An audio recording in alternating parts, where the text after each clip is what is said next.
Guitarist Ace Frehley, one of the founding members of the rock group Kiss, has died. He was 74. Maybe have innuendos, but you could take it either way. You know, I mean, if you have a deranged mind... What way did you take it when you wrote it? The rock world has been left in shock. After years of silence, Kiss legends Paul Stanley and Gene Simmons have finally broken their silence about Ace Frehley. And their confession has left fans around the globe speechless. Once known as the heart and soul of the band's early success, Ace's untimely death has reopened old wounds, brought long-buried emotions to the surface, and revealed a truth that even the most loyal Kiss fans never expected to hear. For decades, the relationship between Ace and the rest of Kiss was a roller coaster of brotherhood, fame, excess, and betrayal. They were the kings of rock and roll, selling out arenas, redefining stage performance, and inspiring generations of musicians. But behind the pyrotechnics and painted faces, personal struggles and deep resentment simmered for years. When Ace left the band, it wasn't just a breakup, it was a fracture that would never fully heal.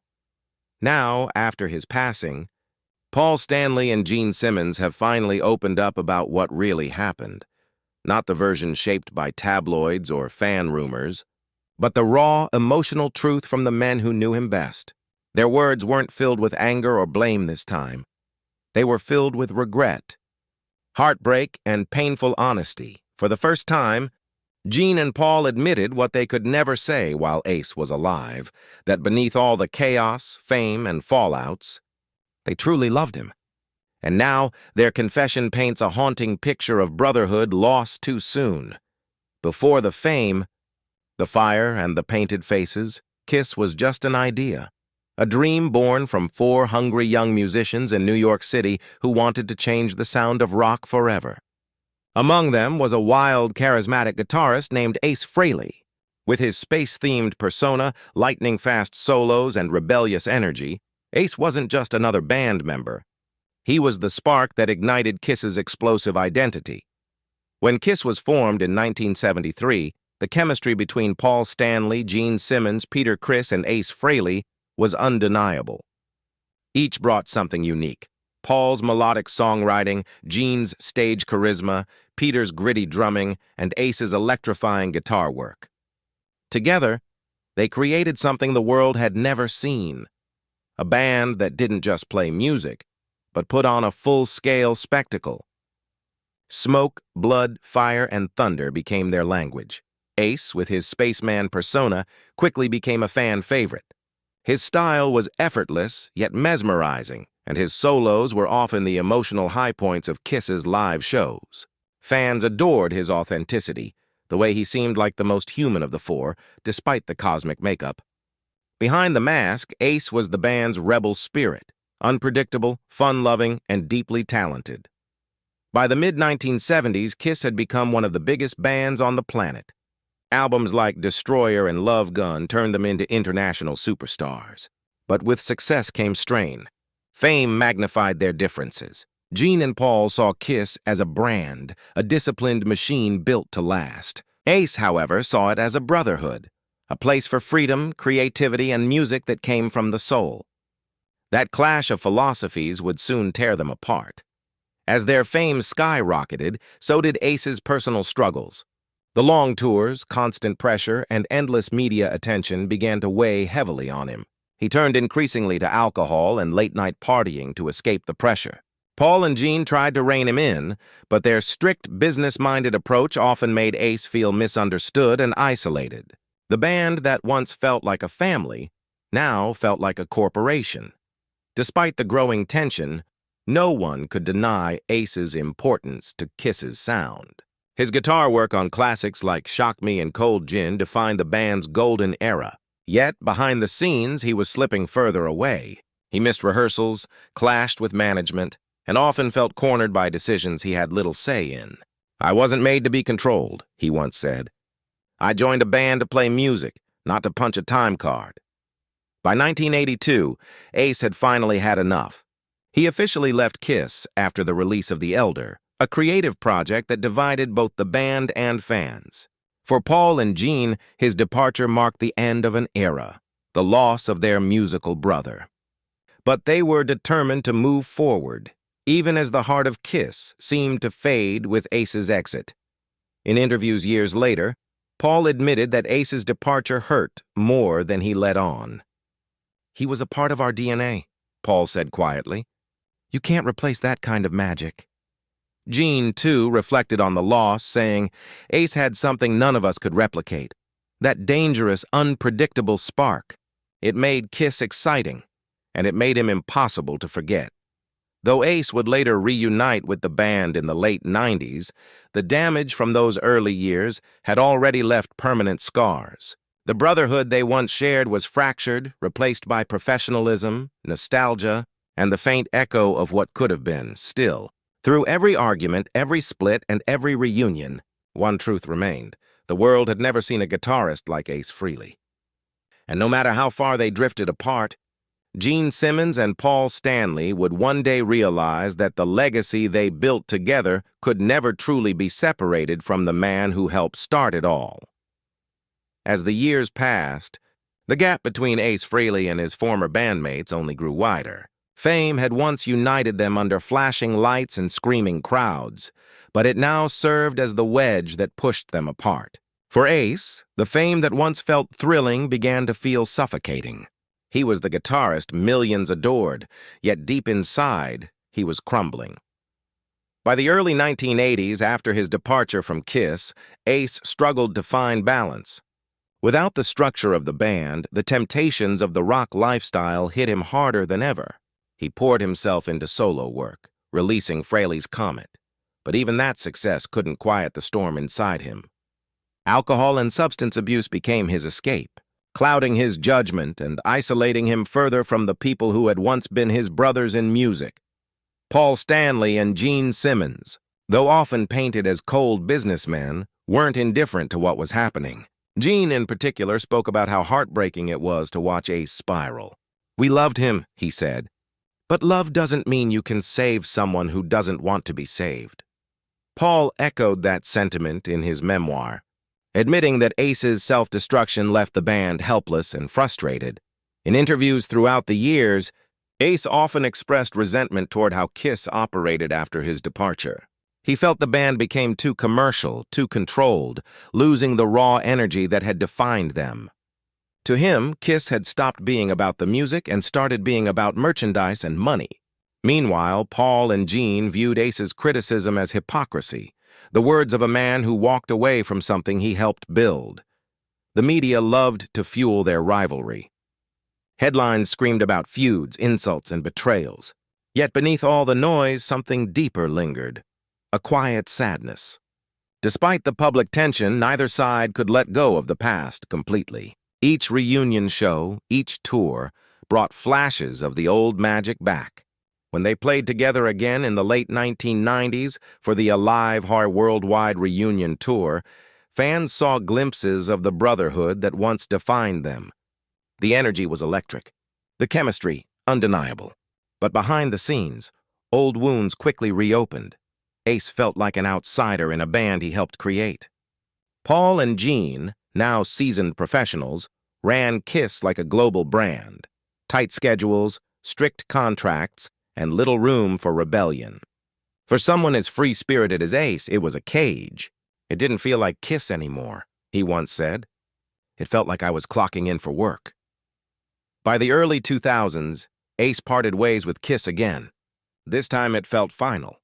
He went on to perform solo, appearing occasionally at conventions and festivals.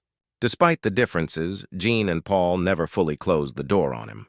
Gene, surprisingly, often spoke warmly of Ace, even while criticizing his choices. "He's family," Gene once said. "You fight with family. You get angry, you walk away, but you never stop caring." Still, their communication remained distant.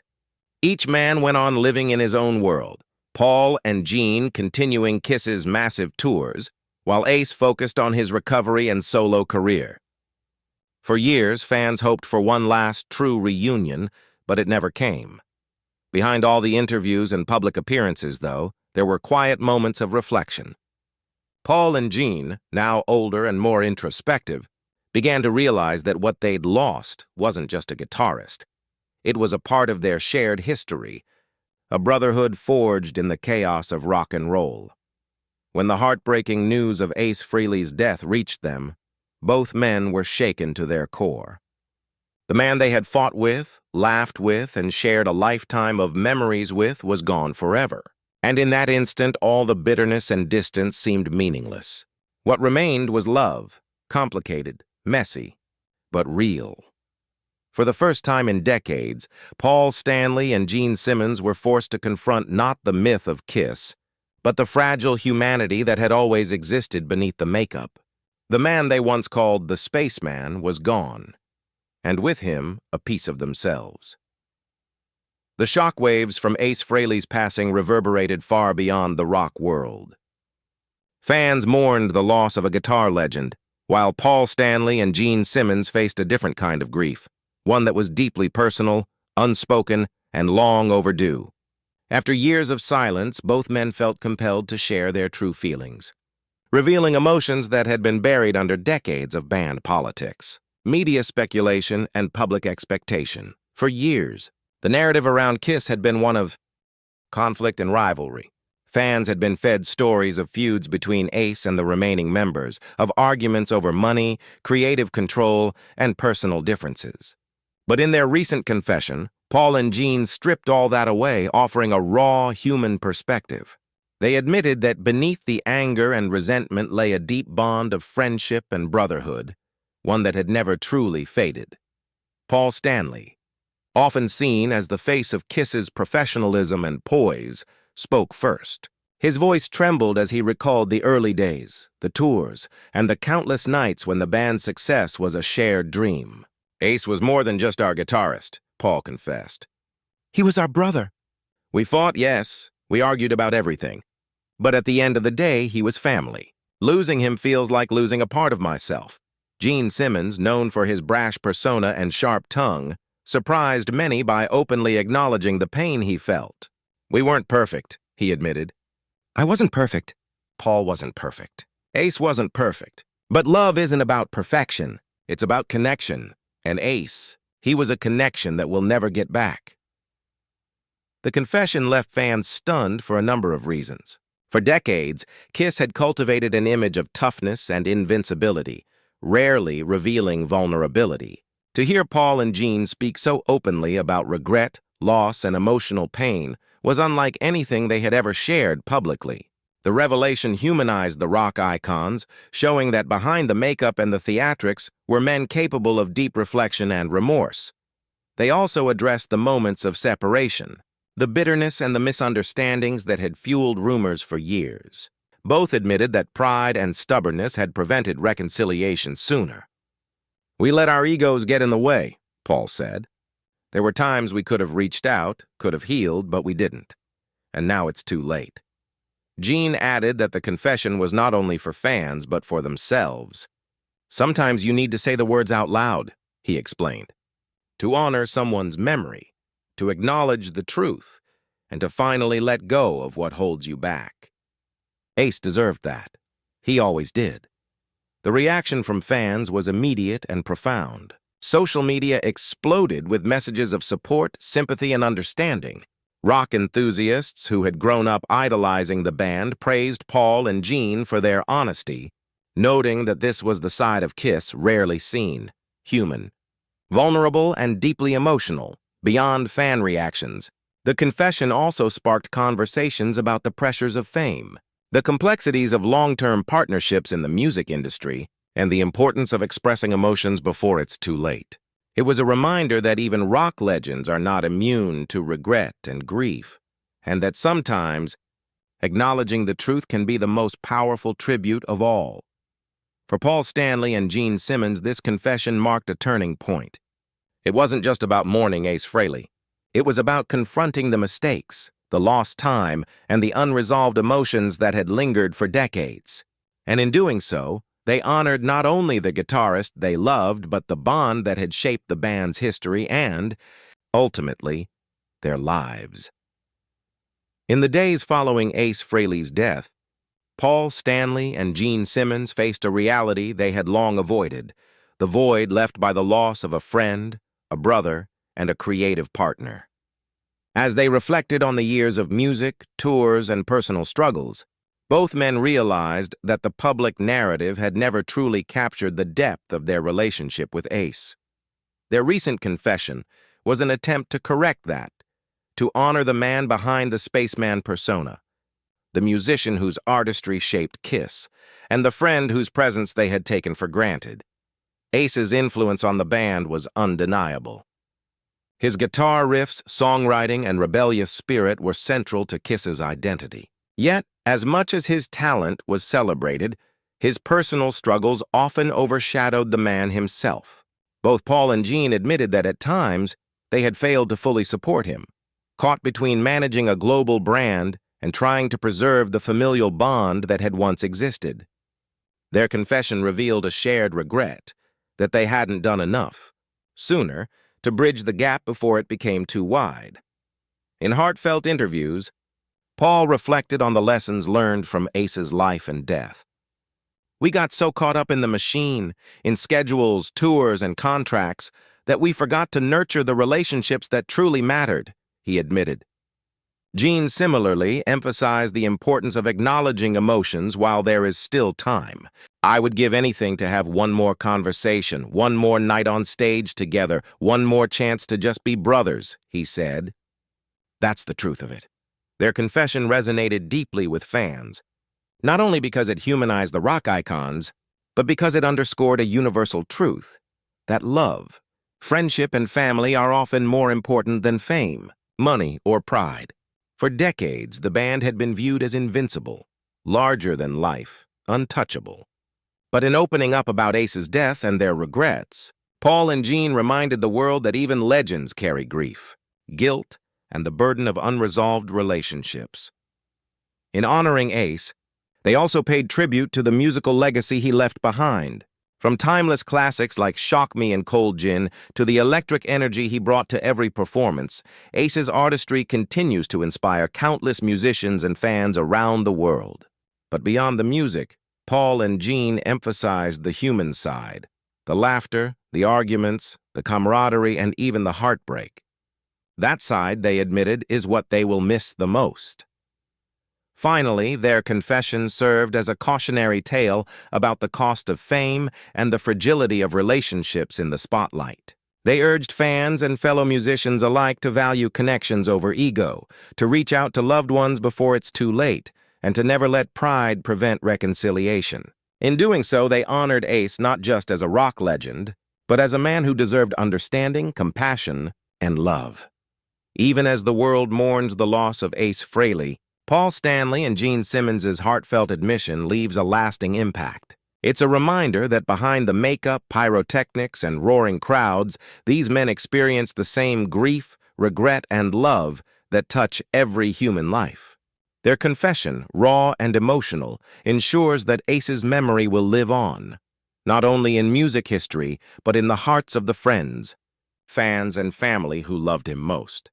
In the end, Ace Frehley was more than the spaceman. He was a brother, a friend, and a legend whose absence will forever echo in the lives of those who knew him best. And through this confession, Paul and Gene ensured that his story, both triumphant and tragic, will never be forgotten.